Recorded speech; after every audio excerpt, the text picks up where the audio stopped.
சென்னை பெரம்பூர் சட்டமன்ற தொகுதி பாமக வேட்பாளர் திலகபாமா வீதி வீதியாக சென்று பொதுமக்களை சந்தித்து வாக்கு சேகரிப்பில் ஈடுபட்டார்.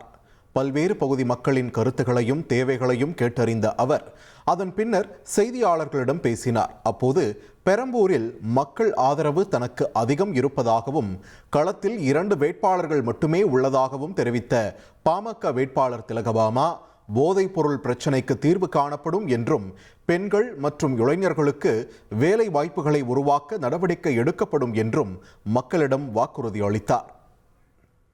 2 பேர் தான் சுத்திட்டு இருக்கிறோம். 3வது நபர் வந்த பிறகு நம்ம மும்முனை போட்டின்னு சொல்லட்டுமா? முக்கியமா எல்லாரும் புலம்புறது எங்களுக்கு இந்த போதைப் பொருள் கலாச்சாரம் வேண்டாம், அதுலேருந்து எங்களை விடுவீங்க.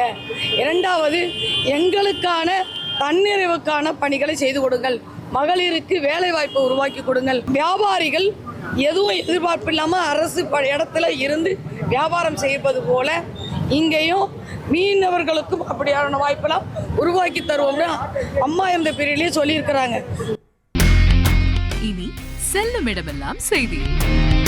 தந்தி டிவியின் வாட்ஸ்அப் சேனலை ஃபாலோ பண்ணினா செல்ல இருக்கும் இடமெல்லாம் செய்தி. இதோ QR கோட் இப்பவே ஸ்கேன் பண்ணுங்க, ஃபாலோ பண்ணுங்க.